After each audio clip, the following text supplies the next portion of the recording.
13 number के अंदर questions क्या है पहले रीड करते हैं. That is the 11th lecture. हाँ बोलिए. Suppose the sphere A and B in exercise 1.2 है. बोल हर्ष क्या डाउट है बेटा. सर તમે જો હોમવર્ક આપો એને સબમિટ કરવાનો થોડોક ટાઈમ વધારે નાખો ને. નેક્સ્ટ ડે મોર્નિંગ બસ 2 o'clock કીધેલો જ છે. ઓકે પણ આમ થોડોક વધારે કેમ કે પછી સર સવારથી 3 વાગ્યા સુધી લેક્ચર હોય 3 થી 4 બાયો નો હોય પછી 4:30 થી 5:30 ફિઝિક્સ. ચલો 13 નંબરનો question. Suppose the sphere AB in exercise 1.12 have identical size. एक दो sphere है A and B. Third sphere of the same size but uncharged is brought in contact with the first. Third sphere में ले रहा हूं. Same size but अनचार्ज is brought in contact with the first. First के साथ क्या करूंगा हम contact में. देखो बच्चों उसके पास चार्ज ए के पास क्यू था पहले, बी के पास क्यू था. याद करो आगे का question. I think may be Q Q था. देखो ए के पास और बी के पास पहले क्यू क्यू. तो अब थर्ड यदि मैं इसके साथ कांटेक्ट में लाऊंगा Q/2, तो कांटेक्ट के बाद ये सी के अंदर और ए के अंदर Q/2 चार्ज हो जाएगा आधा आधा. हाँ कि ना बच्चों. थर्ड स्टेप क्या कर रहा हूं मैं, बी के साथ सी को कांटेक्ट में ला रहा हूं. 3Q/4. एक का Q/2 है, एक का Q है, तो उसका नेट चार्ज जो डिस्ट्रीब्यूट होगा आपको पता है मीन चार्ज कितना होगा बोलो. तो दोनों का Q/4 बेनो एडिशन प्लस 2 डिवाइड बाय 2. तो Q/2 और Q 3Q/4 होगा. I think may be wrong नहीं गया हूं ना मैं ना. रही सही है. 3Q/4 आ गया बी और सी के अंदर. आखिर ना बच्चों. हाँ ए के अंदर कितना चार्ज था अब फाइनली. तो फाइनली ए के अंदर क्या चार्ज था Q/2. अब क्वेश्चन रीड करो क्या है. Then brought in contact with the second and finally removed from the both. Now what is the force of repulsions between A and B. A और B के बीच का फोर्स कितना. Distance के बारे में यहाँ कुछ बात तो नहीं की है, तो हम ऊपर वाला डिस्टेंस ले लेते. आर. आर कितना दिया था डिस्टेंस यहाँ बच्चों 50 सेंटीमीटर है ना. क्योंकि यहाँ कुछ डिस्टेंस में क्वेश्चंस में बात नहीं की है तो आर क्या ले लेंगे 50 ले लेंगे. एक मिनट हो, क्वेश्चन में रीड कर रहा हूँ शायद कुछ दिया हो तो डिस्टेंस का.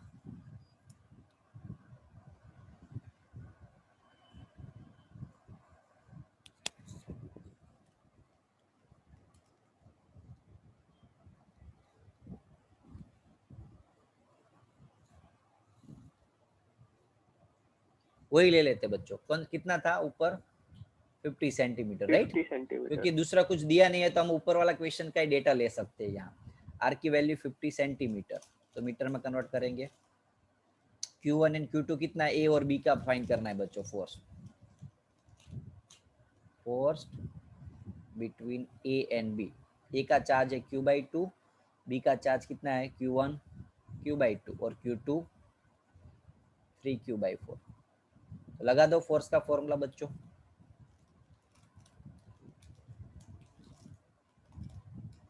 किए 9 × 10⁻⁹ Q/2 3Q/4 और डिस्टेंस है 50 सेंटीमीटर.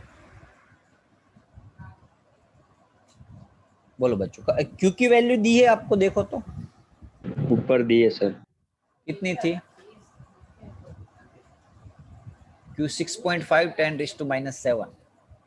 कर लोगे ना आप Q की जगह 6.5 10⁻⁷. बच्चों सॉल्व कर लोगे कि नहीं बोलो. हाँ sir. Each and every students का हाथ चाहिए. एक दो स्टूडेंट्स को समझ में आया तो कोई मीनिंग नहीं है. हाँ सर. फिर से हाँ सर. ओके ओके समझ में आ गया. पहले क्या था ए और बी को नजदीक लाए, सॉरी सी को Q चार्ज था. सी को नजदीक लाया तो दोनों में Q/2 हो गया। अब सी को बी के साथ कांटेक्ट में लाया तो सी का 3Q/4 और बी का 3Q/4 हो गया। अब हमें फाइंड करना, सी तो निकल गया तो कहेवाय ने सળી કરીને એ ભાઈ નીકળી ગયો। હવે ए અને बी વચ્ચેનો फोर्स કેટલો રહેશે? तो डिस्टेंस आपको 50 सेंटीमीटर दिया हुआ है और चार्ज क्यू की वैल्यू 6.5 10⁻⁷ दी है। फॉर्मूला लगा दोगे K(Q1Q2/r²) तो आंसर मिल जाएगा। ओके, अच्छा क्वेश्चन था ये।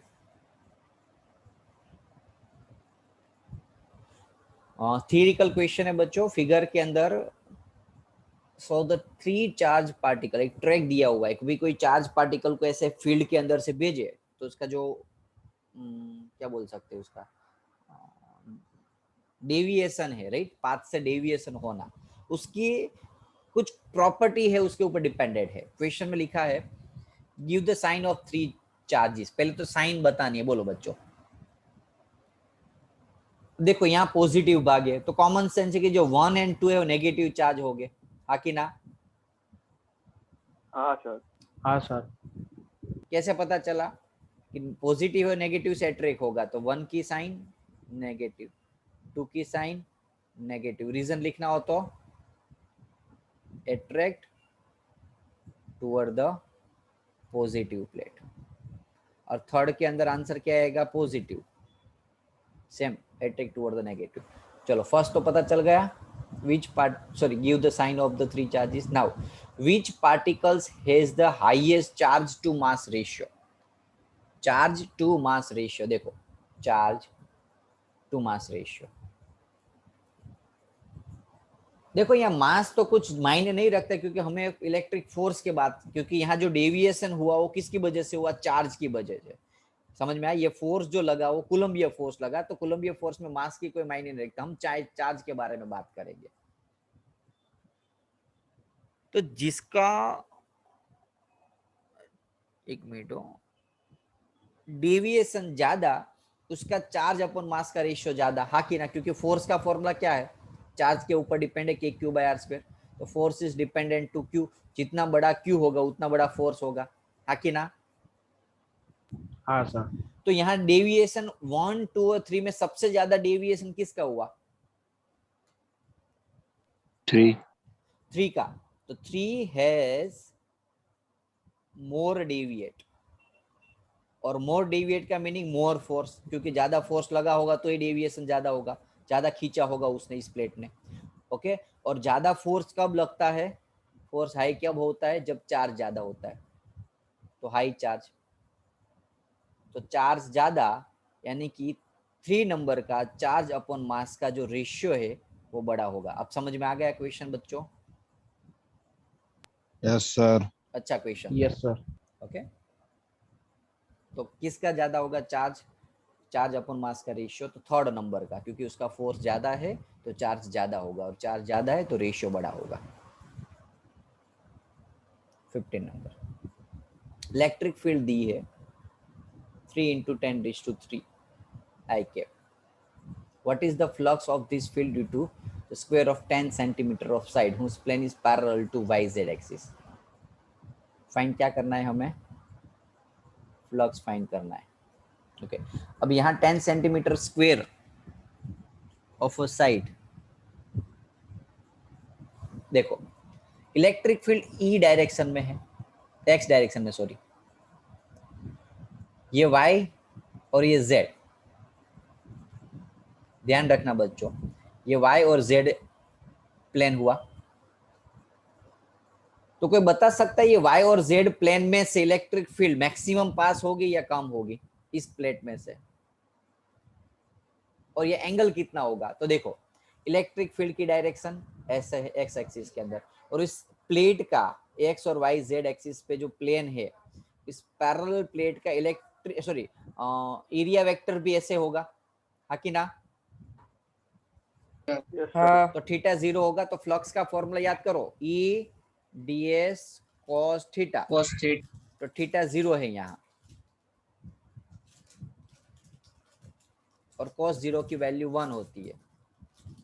तो फ्लक्स का फॉर्मूला मिला E × ds। फ्लक्स का फॉर्मूला क्या मिला? E × ds। E कितना दिया हुआ देखो,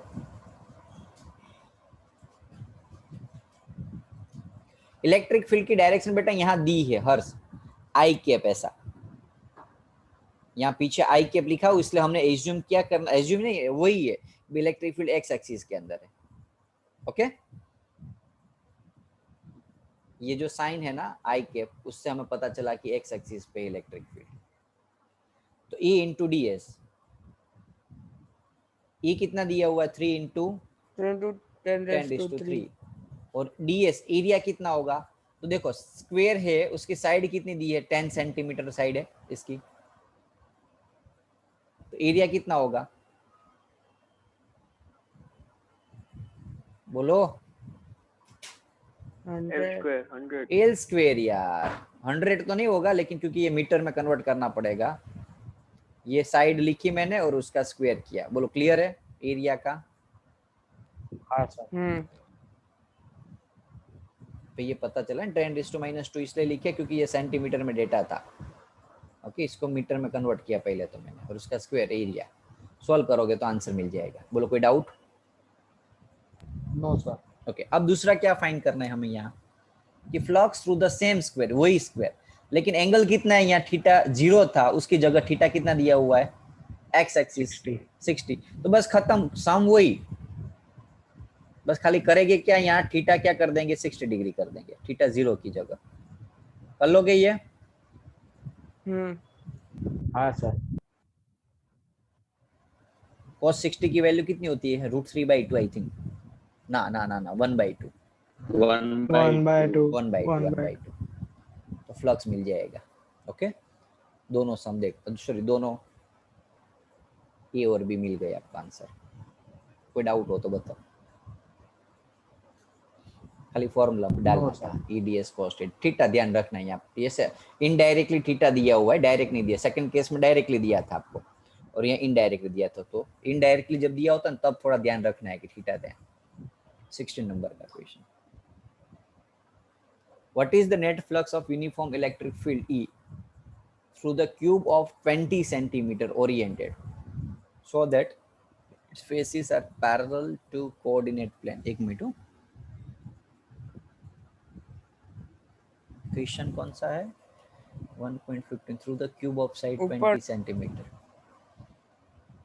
so that its faces are parallel to coordinate plane। ये प्लेट की जगह, ये प्लेन है ना, उसकी जगह क्यूब रखना है, क्यूब रखना है ना। What is net flux of the uniform field of axis?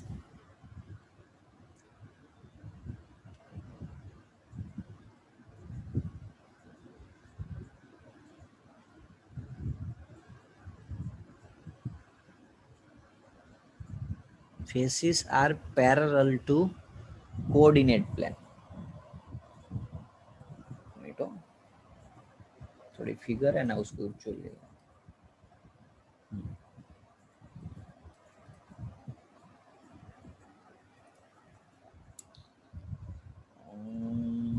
Faces are, एक मिनट बच्चों, थोड़ा मुझे क्वेश्चन में ना, what is the net flux of the uniform electric field through the cube of side oriented so that faces are parallel to coordinate plane। Cube ऐसे रखना है कि फेसिस जो है वो कोऑर्डिनेट प्लेन से पैरेलल हो, इसकी फेसिस ऐसे रखनी है हमें।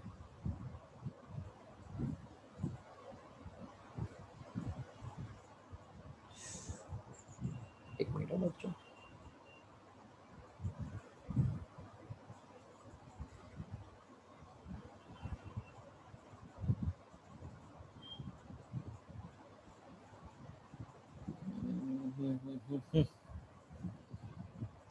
इसकी फिगर में आपको कैसे ड्रॉ करूं वो थोड़ा डाउट लग रहा है मुझे कि कैसे समझा दूं।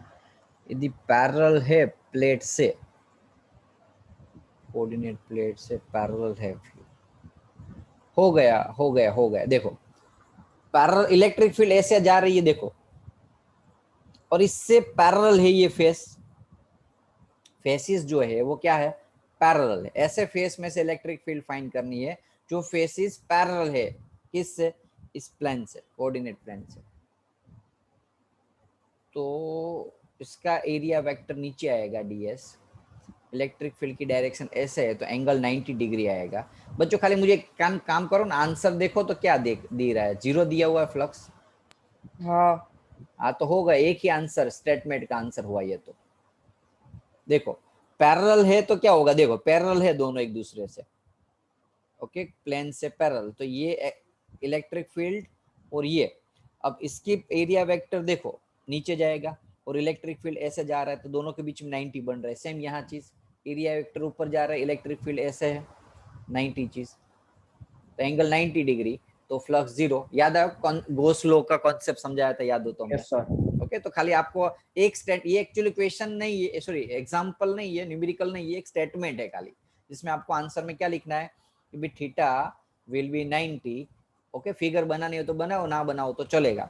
So the net flux will be 0, तो electric field will be also 0, okay. तो ऐसे बता दो तो भी चलेगा, क्योंकि ये पैरेलल प्लेट है ना, तो इसमें 90 डिग्री मिल रहा है। ओके बच्चों, हाँ सर। हाँ सर। 17 नंबर का, careful measurement of electric field of the surface black body indicate that the net outward flux to the surface, flux कितना दिया हुआ है आपको, 8 into 10⁻3। what is the net charge inside the box, charge find करना। तो flux का formula था ना बच्चों, Q अपॉन एप्सिलॉन नॉट, मिल जाएगा, हाँ सर। इजी एकदम। एप्सिलॉन नॉट की value 8.85 10⁻⁻12 newton metre square upon coulomb. ये चार्ज मिल गया बच्चों फर्स्ट नंबर में question, net charge. B, if the outward flux to the surface of the box will be 0, could you conclude that there were no charge inside the box? यदि outside पे flux क्या होगा, क्या लिया हुआ है, if the net outward flux to the surface of the box were 0, flux यदि outward में 0 है तो कॉमन सेंस है कि चार्ज होगा ही नहीं ना। फ्लक्स 0 कब होता है, देखो एप्सिलॉन नॉट की वैल्यू तो 8.85 तो नॉन जीरो टर्म्स है, ये Q 0 हो तभी 0 होता है Q जब 0 होता है तभी फ्लक्स 0 हो सकता है, that means Q will be 0, okay. हाँ हाँ सर। तो नेट चार्ज 0 होगा इसलिए फ्लक्स 0 हो, ओके। चलो डाउट कोई किसी स्टूडेंट्स को 17 नंबर में बच्चों, नो ना सर। मोस्ट आईएमपी क्वेश्चन टिक कर लो ये पूरे एक्सरसाइज का, जी नीट के लिए, गुजसेट के लिए most IMP question, conceptual question है, न्यूमेरिकल्स में बहुत ज्यादा लगाना नहीं है, लॉजिकल और थिंकिंग लेवल आपका बड़ा होना चाहिए, ओके। आपको देखो ये ऑनलाइन है इसलिए मैं चीज, अदरवाइज में ये सामने ना हर बार थोड़ा प्रैक्टिकल बेसिस पे समझाता हूँ, 2-3 पुट्ठे लेके उसके अंदर चार्ज रखते हैं, बाद में हम डिसाइड कर, यानी कि आपको समझाने में थोड़ा मुझे इजी रहता है यदि ऑफलाइन होता तो, लेकिन फिर भी आई विल ट्राई कि आपको समझ में आ जाए। इनकेस ना आए तो टेंशन मत लेना, ऑफलाइन में हम सिखा देंगे, क्योंकि ये है ना थोड़ा प्रैक्टिकल बेस्ड क्वेश्चन, इसको थोड़ा लॉजिकल आपको इमेजिनेशन करना पड़ा, यदि वो इमेजिनेशन आप कर पाए तो अभी समझ जाओगे, नहीं कर पाए तो मुझे आपको प्रैक्टिकल बताना पड़ेगा, ओके। चलो, point charge 10 microcoulomb is distance 5 centimeter directly above the center of the square of a side, एक स्क्वायर है, स्क्वायर से ऊपर 5 सेंटीमीटर, यहां से कितना 5 सेंटीमीटर हवा में एक चार्ज रखा हुआ है, ये स्क्वायर के ऊपर हवा में एक चार्ज रखा हुआ है,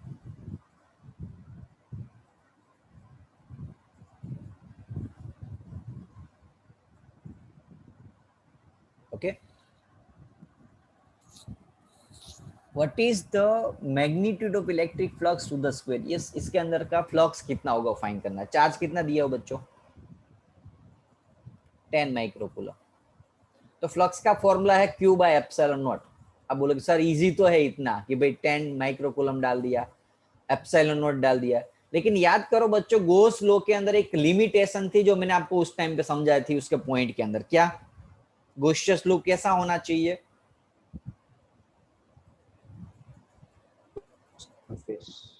कैसा होना चाहिए, अरे यार क्या लर्न कर रहे हो यार आप। गॉसियंस लूप की प्रॉपर्टी गॉस लॉ के अंदर मैंने समझाई थी, याद करना। अरे यार ऐसे नहीं चलेगा, ऐसे रिजल्ट नहीं आएगा कभी किसी का, ऐसी मेहनत करोगे तो। सिमेट्री तो थी लेकिन उसके साथ साथ दूसरा भी मैंने बताया था, question surface will be. Perpendicular. अरे ना ना ना ना, अभी एक वर्ड मुझे चाहिए। यस वेरी गुड हैथवी। क्लोज्ड डेनिस, क्लोज्ड क्या होना चाहिए? क्लोज्ड लूप होना चाहिए, याद आया? गॉसियस लूप क्या ना कैसा होना चाहिए? Closed loop. अब ये तो क्या है सरफेस, ये क्या है? ओपन है ना, चार्ज तो हवा में है। अब हम उसको क्या करेंगे? क्लोज लूप के अंदर लाएंगे। अब थोड़ा मैं पहले से ये क्लोज लूप बना देता हूं।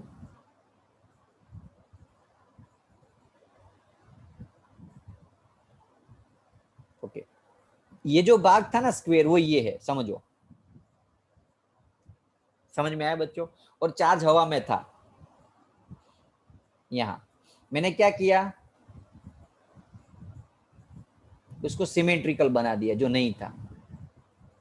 थोड़ा मैं फिगर बनाने में मुझे दिक्कत हो रही, लेकिन आप थोड़ा समझ जाना, एडजस्ट कर लेना। ओके, थोड़ी रॉन्ग गई है, समझ में आ गया ना बच्चों? हेलो, ये जो लूप था, ये लूप था, सॉरी ये चार्ज था, वो हवा में था, तो मैंने क्या किया, उसको सिमेट्रिकल बना दिया, चार्ज को अंदर रखा और बाहर क्यूबॉइड बना दिया। अब यहां से इलेक्ट्रिक फ्लक्स निकलेगी टोटल, ऐसे सिमेट्रिकल है तो हर एक डायरेक्शन में equal number of electric flux generate होगी। और ये जो फ्लक्स का फॉर्मूला है ना, वो किसका है बच्चों?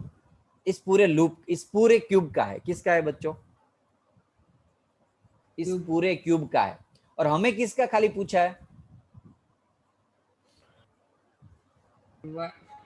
एक फेस। ये नीचे वाला फेस का खाली पूछा है। समझ लो बच्चों, इस चार्ज में से टोटल 80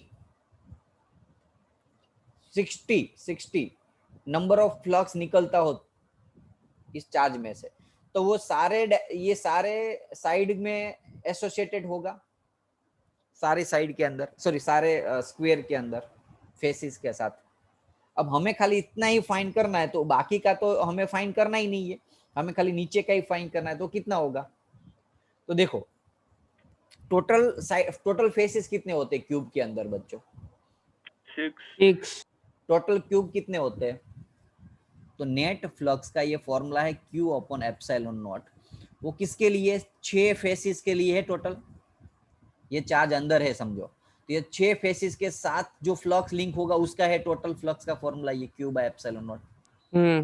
तो हमें खाली एक ही फेस फाइंड करना है, हमें जो फ्लक्स फाइंड करना है खाली एक फेस का ही करना है, ये ऊपर का नहीं चाहिए हमें, ये नीचे का ही ये फ्लक्स फाइंड करना है। तो क्या करूं बोलो मैं? 1/6 ले डिवाइड लो, बाय 6। जो टोटल था उसका 1 ले लो। अब समझ में आ गया कंसेप्ट बच्चों? फिर से रिपीट कर रहा हूं, देखो मैंने क्या बोला कि ये चीज है ना इमेजिनेशन के ऊपर है, कि भाई यदि मुझे फाइंड करना है, मैं क्या करूंगा, जैसे ही जब कोई भी फिगर बना उसको क्लोज लूप बना दूंगा। पहले ये खाली क्या था?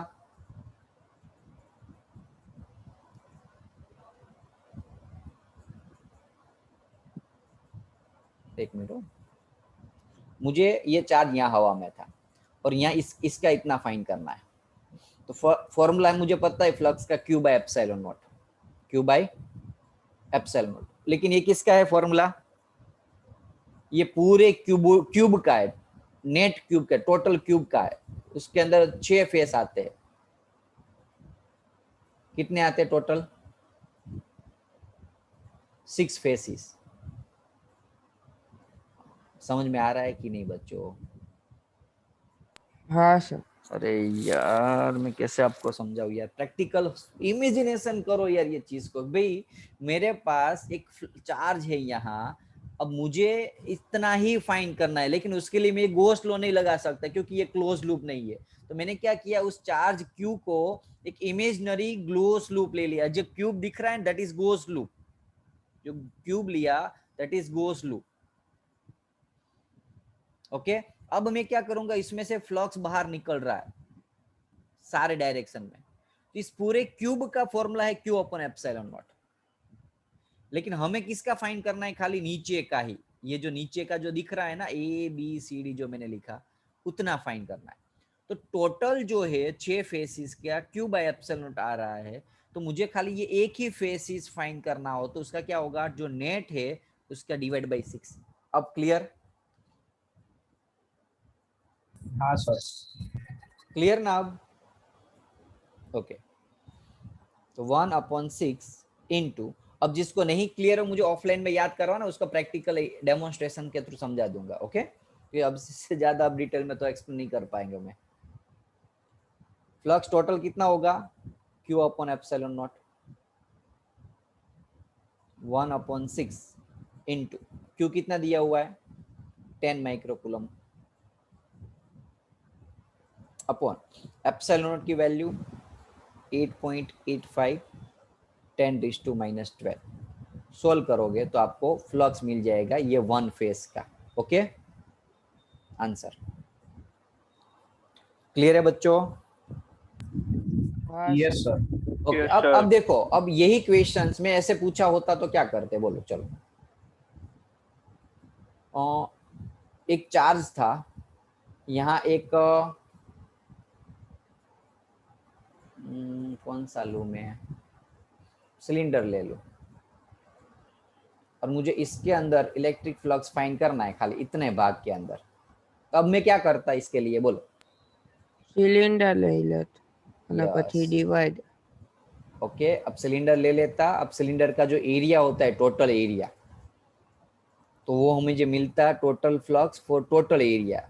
सिलेंडर का टोटल सरफेस एरिया कितना होता है बच्चों, और उसके हम नए जो हमारा खाली इतने भाग का फाइंड करना, तो उसके लिए इतना एरिया ले लेता। तो आपको लिखना होता है कि टोटल एरिया हो तो इतना फ्लक्स मिल रहा है, तो मेरे पास खाली πr² एरिया हो तो कितना मिलेगा। समझ में आया? ऐसे डिवाइड कर लो आप अपने हिसाब से, कैलकुलेशन कर लो। समझ में आ गया ना अब तो कंसेप्ट? हाँ सर। ओके ओके, चलो। और जिसको भी नहीं आया टेंशन मत लेना, ये ऑफलाइन के अंदर ये चीज मैं आपको एकदम अच्छे से कवर करवा दूंगा। ओके, क्योंकि उसका मैं एग्जांपल डेमोन्स्ट्रेशन दूंगा तो और ज्यादा इजीली समझ में आ जाएगा। क्योंकि अभी ये थोड़ा ऑनलाइन पे समझना नो डाउट काफी सारे स्टूडेंट्स को टफ, क्योंकि इमेजिनेशन नहीं हो रहा है, वो पिक्चर्स नहीं जनरेट हो रही है, so it may be create some doubts. Okay, तो टेंशन मत लेना, ये चीज मैं आपको ऑफलाइन में याद करवाना। ओके, जिसको पता चल गया है वो ठीक है, नहीं पता चला वो भी टेम्पररी ऐसा याद रख लेंगे कि एक ही फेस है, क्यूब के अंदर 6 फेस आते हैं, में एक फेस का फाइंड करना है, तो जो टोटल है उसका डिवाइड बाय 6, इतना अभी टेम्पररी याद रख लो। ओके,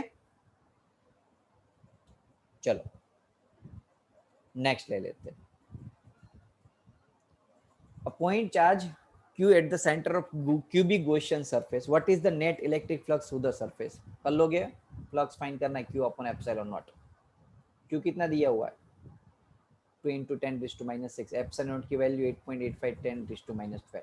हेलो बच्चों, ये तो आपको कंफ्यूज करने के लिए दिया हुआ है। याद करो मैंने क्या बताया था, ये स्फीयर है, उसके अंदर भी फ्लक्स इतना होगा, ये स्फीयर के अंदर भी फ्लक्स उतना होगा। नंबर ऑफ फील्ड लाइन याद आया? Flux is not Yes, depends sir. on the shape or area, it depends on the charge, वो चार्ज के ऊपर डिपेंड कर रहा है। चलो